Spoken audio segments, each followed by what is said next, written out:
لله رب العالمين والصلاة والسلام على سيد الأنبياء والمرسلين وعلى آله وصحبه أجمعين أما بعد أعوذ بالله من الشيطان الرجيم بسم الله الرحمن الرحيم الرحمن علم القرآن صدق الله العظيم وصدق رسوله النبي الأمين الكريم ونحن على ذلك لمن الشاهدين والشاكرين والحمد لله رب العالمين. وقال تعالى مخبرا وآمرا في شأن حبيبه إن الله وملائكته يصلون على النبي يا أيها الذين آمنوا صلوا عليه وسلموا تسليما.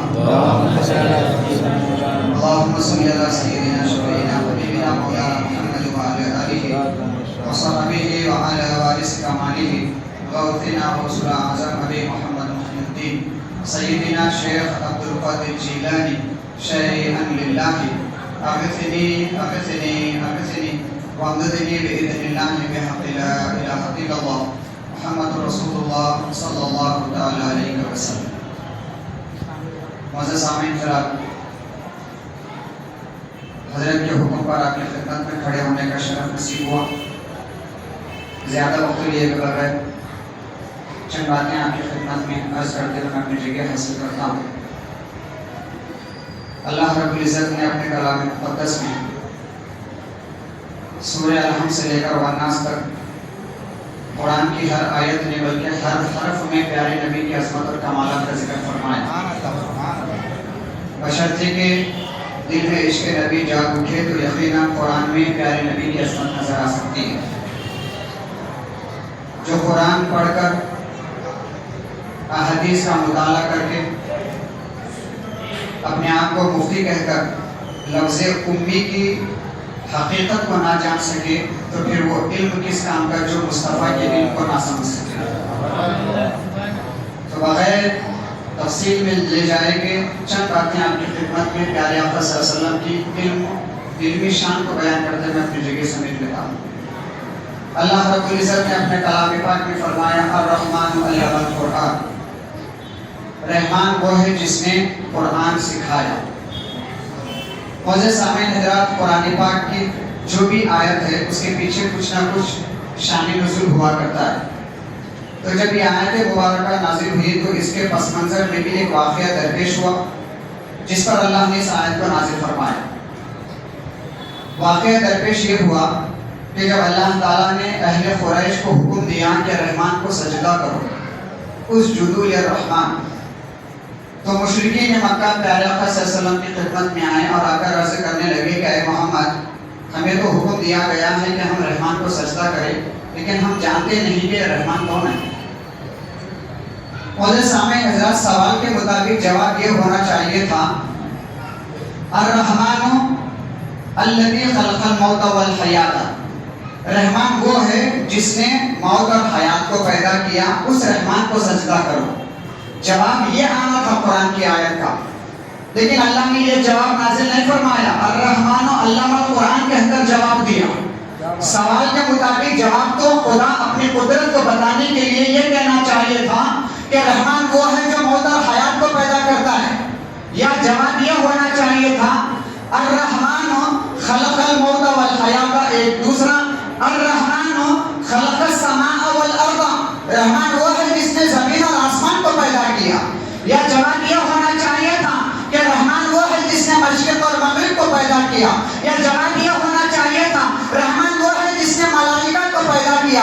یا جواب یہ ہونا چاہیے تھا کہ ملائکہ وہ ہے جس نے رحمان وہ ہے جس نے عرش کو پیدا کیا.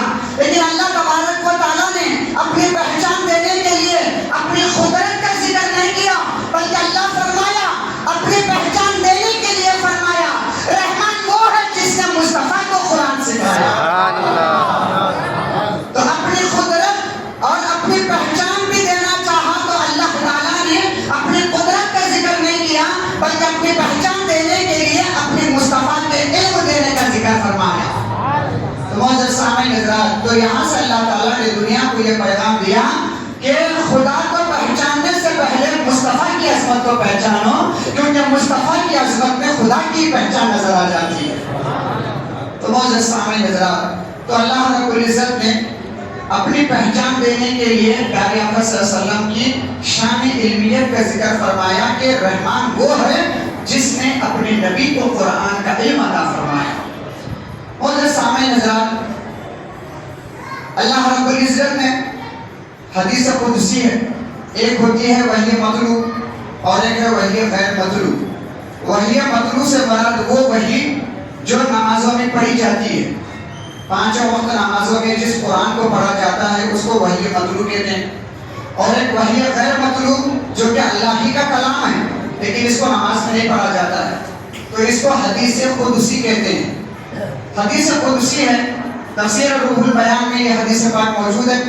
علامہ اسماعیل حقی بغدادی رحمۃ اللہ علیہ اس حدیث پاک کو اپنے تفسیر میں نقل فرماتے ہیں: كنت كنزا مخفيا فأحببت أن أعرف فخلقت محمدا أو كما قال النبي صلی اللہ علیہ وسلم. اللہ کے حبیب صلی اللہ علیہ وسلم فرماتے ہیں کہ اللہ پاک نے فرمایا میں ایک چھپا ہوا خزانہ تھا، جب میں نے چاہا کہ اپنی پہچان کراؤں.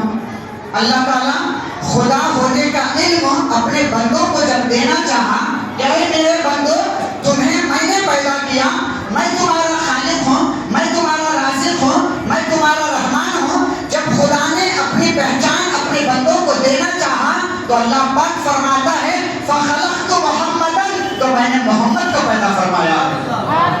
تو خدا اپنی پہچان دینے کے لیے خود نے کہا کہ میں خدا ہوں، بلکہ خدا بھی یہ چاہتا ہے کہ میں خدا ہونے کو میرا مصطفیٰ کہے کہ یہ خدا تمہارا. تو معزز سامعین حضرات، تو اس حدیث پاک سے اور اس آیت کا پس منظر سے یہ بات معلوم ہوتی ہے کہ اللہ تعالیٰ خود اپنی پہچان دینے کے لیے اپنے مصطفیٰ کو چن لیا اور اپنے مصطفیٰ کے ذریعے سے اپنی پہچان اپنی مخلوق تک پہنچا دیا. معزز سامعین حضرات، اس آیت میں اور ایک بات آپ کی خدمت میں عرض کر دوں. اللہ پاک فرماتا ہے الرحمن علم القرآن، رحمان وہ ہے جس نے اپنے نبی کو قرآن کا علم عطا فرمایا. قرآن کا علم عطا کرنے والا رب العالمین ہے، قرآن کا علم حاصل کرنے والے رحمت للعالمین ہے. اور اللہ تعالیٰ جو علم عطا کر رہا ہے وہ کتاب العالمین ہے، تمام عالموں کی کتاب ہے. تو معزز سامعین حضرات، شاگرد میں اگر علم کی کمی ہوتی ہے، شاگرد میں علم کی کمی ہوتی ہے تو یا تو استاد کے علم کی کمی کی وجہ سے شاگرد کمزور ہوتا ہے، یا کتاب کی کمی کی وجہ سے جو کتاب پڑھائی جا رہی ہے اس کتاب کی کمی کی وجہ سے شاگرد بھی کمی ہوتی ہے. کوئی بھی اسٹوڈنٹ کمزور کب ہوتا؟ یا تو پڑھانے والا استاد صحیح نہیں رہا تو اسٹوڈنٹ کمزور ہوتا، یا کتاب میں کچھ کمی پیشی رہی تو اسٹوڈنٹ کمزور ہوتا ہے. اب اندازہ فرمائیے، پڑھانے والا رب العالمین ہے، اللہ کی ذات میں تو کوئی کمی نہیں ہے. اگر کوئی اللہ کے علم میں کمی مانگے گا تو وہ مومن ہی نہیں ہو سکتا ہے. تو اللہ کے علم میں کمی نہیں ہے جو کہ پڑھانے والی ذات ہے، پڑھنے والی ذات مقدسہ جو کہ پیارے نبی کی ذات ہے، تو ان کے علم میں بھی کوئی کمی نہیں ہے. کیونکہ پڑھانے والا جب پڑھانے والے کے علم میں کمی نہیں ہے تو پھر پڑھنے والا بھی کمزور نہیں ہو سکتا ہے. کیونکہ پڑھانے والا جب اللہ تعالیٰ ہے تو پھر پڑھنے والے مصطفیٰ کی ذات ہے. تو اللہ کم پڑھائے تو مصطفیٰ کم پڑھیں گے، جبکہ اللہ کم پڑھاتا ہی نہیں تو پھر مصطفیٰ کم کیسے پڑھ سکتے ہیں.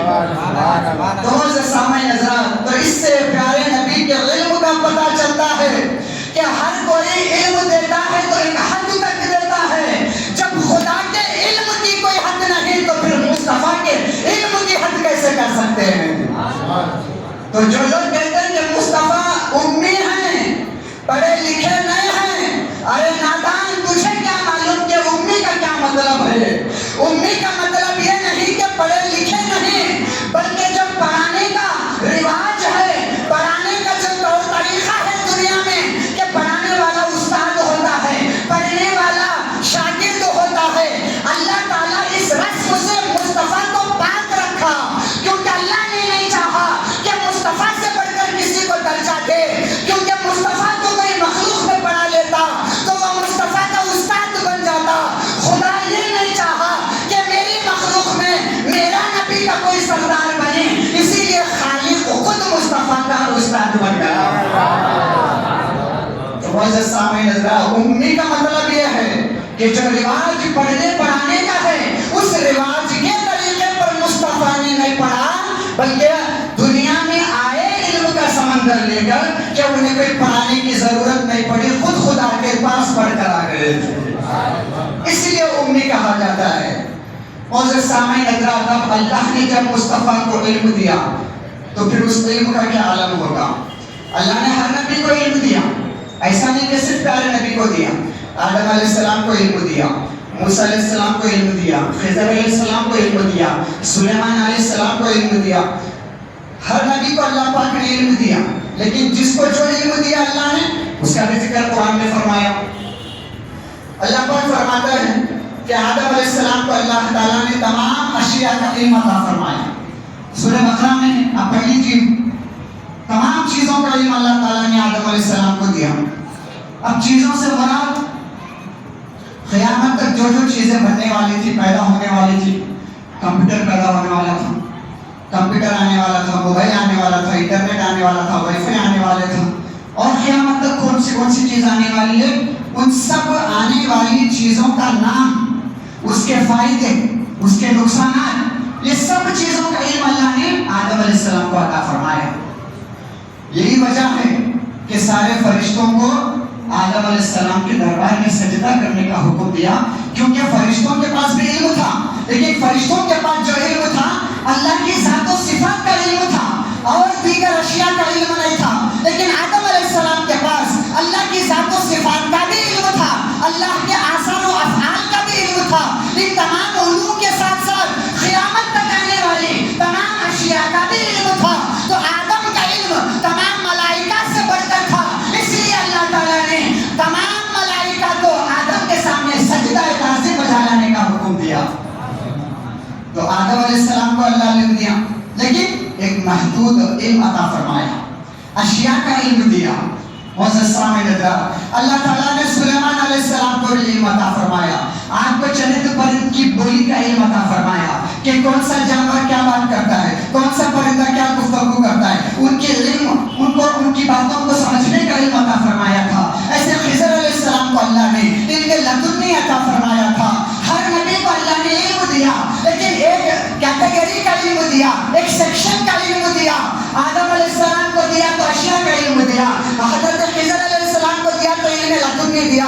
جنہیں علم لدنی دیا ان کو اشیاء کا علم نہیں دیا، جنہیں اشیاء کا علم دیا انہیں علم لدنی نہیں دیا، اور جنہیں علم لدنی اور اشیاء کا علم نہیں دیا انہیں چرند و پرند کی گفتگو کا علم عطا کیا۔ ایسے حضرت عیسیٰ علیہ السلام کو طب کا علم عطا فرمایا، ڈاکٹری کا علم عطا فرمایا، بیماری کو سمجھنے کی ٹیلنٹ آپ کو عطا فرمایا۔ ایسے موسیٰ علیہ السلام کو جادو توڑنے کا علم عطا فرمایا۔ اللہ نے ہر نبی کو علم دیا، ایک دیا تو دوسرا نہ دیا۔ جب بات اپنے پیارے کی آتی ہے، جب بات اپنے حبیب کی آتی ہے، جب بات سید الانبیاء کی آتی ہے، رب تعالیٰ فرماتا ہے وَعَلَّمَكَ مَا لَمْ تَكُنْ تَعْلَمْ، اے میرے پیارے جو تو نہیں جانتا ہے وہ سب کچھ تجھے عطا فرماتا ہے۔ سبحان اللہ، سبحان اللہ، تکبیر،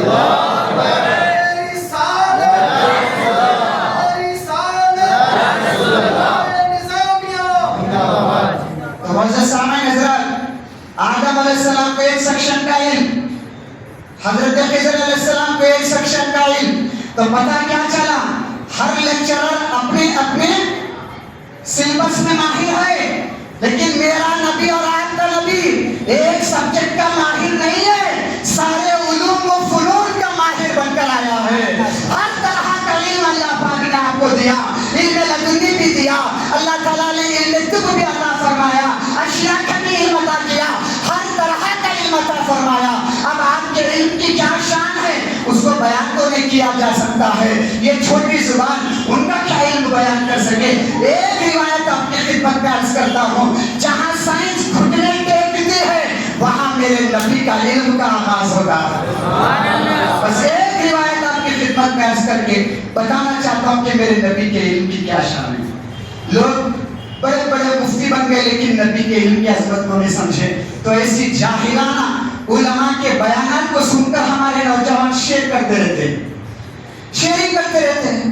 میں بہت سب اچھی بات بولی، اچھی بات بولے، بابا گالی دیے تو بھی شیئر کرتے، بابا گالی دیے تو چہرہ دیکھنا گوارا نہیں کرتے، اور نبی کی عظمت کا انکار کر رہا ہے، نبی کے شان علم کا انکار کر رہا ہے، جب اچھی بات بولے تو شیئرنگ شروع. افسوس کی بات ہے. تو معزز سامعین حضرات، شیئر کرنا آسان نہیں ہے، اس کی پوچھ بھی ہوتی ہے قیامت کے دن. اللہ تعالیٰ ہر چیز کا حساب و کتاب قیامت کے دن لے گا. کوئی میسج آیا خالی فارورڈ کرنے کا نہیں، تحقیق کرنا، اس کی حقیقت معلوم کرنا، وہ کہاں تک صحیح ہے معلوم کرنا، اس کے بعد شیئر کرنا ہے. خالی آیا بول کے موبائل میں بھیجتے بیٹھیں گے، ہر چیز کا جواب دینا اللہ کے پاس.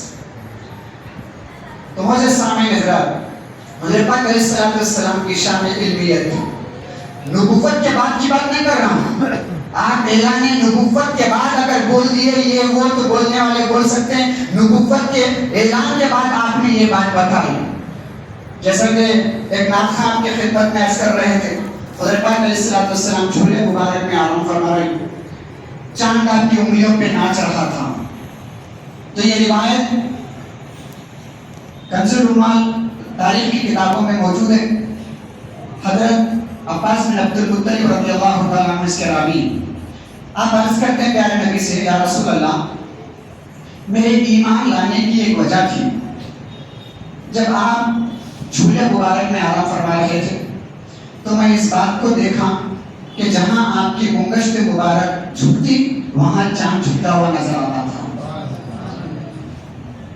اشارہ جدھر آپ کی انگلی کا ہوتا تو چاند ادھر جھک رہا تھا. مطلب کیا ہے؟ چاند آپ کی انگلی کو دیکھتے ہوئے انتظار میں تھا کہ کہاں انگلی جھکے گی، مجھے وہاں جانا.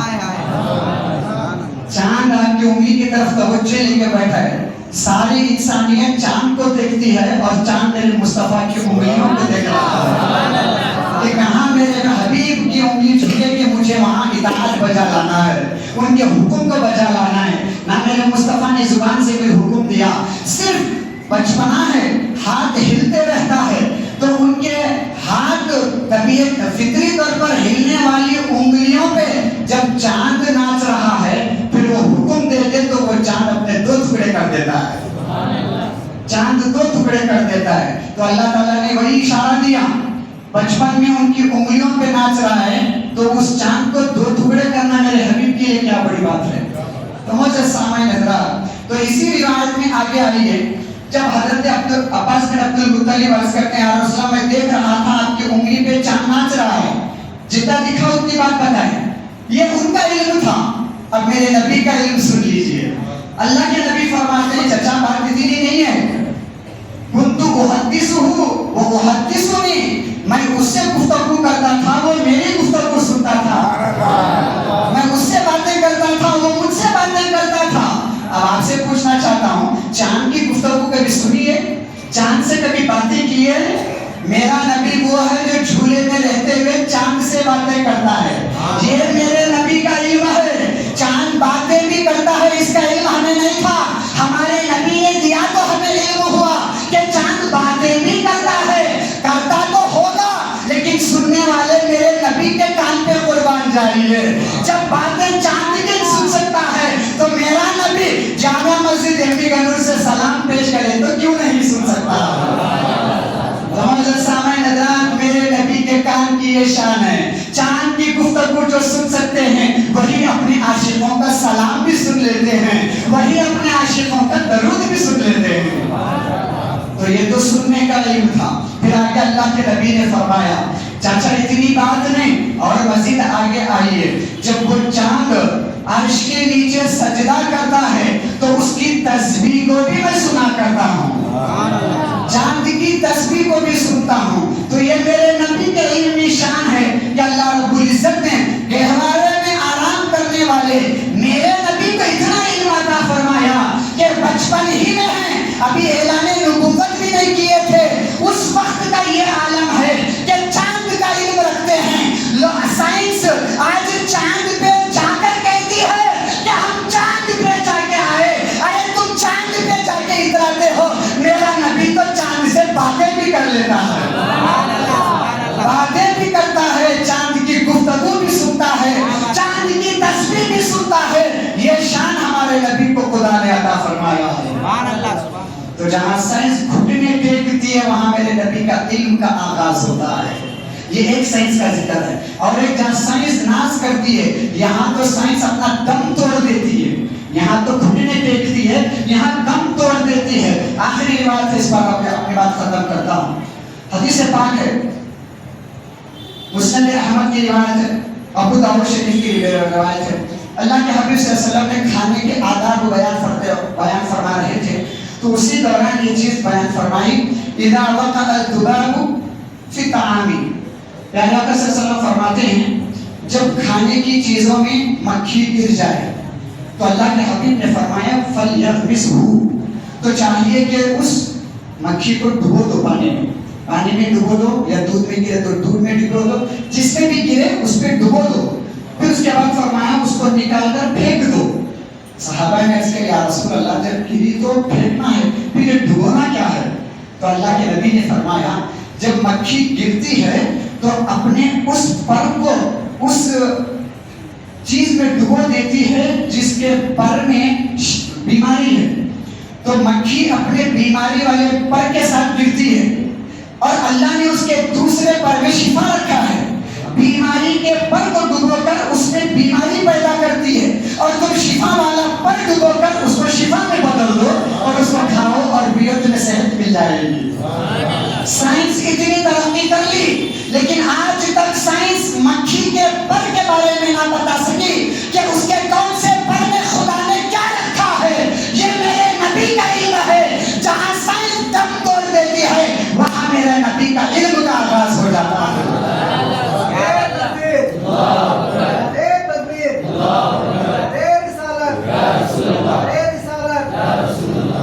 نبی کے علم پر گفتگو کرنے والوں اپنا دماغی علاج کرا لو، کیونکہ دماغ سڑک چکا ہے. نبی کی عظمت کو جو نہ جانے اس سے بڑا پاگل دنیا میں کوئی نہیں. لہٰذا اللہ تعالیٰ قرآن پڑھنے اور احادیث پڑھنے والوں کو توفیق بخشے کہ قرآن سے نبی کی عظمت کو سمجھے، احادیث سے نبی کی عظمت کو سمجھے. اسی پر میں اپنی گفتگو کو سمیٹ لیتا ہوں. وما علینا الا البلاغ وآخر دعوانا الحمدللہ.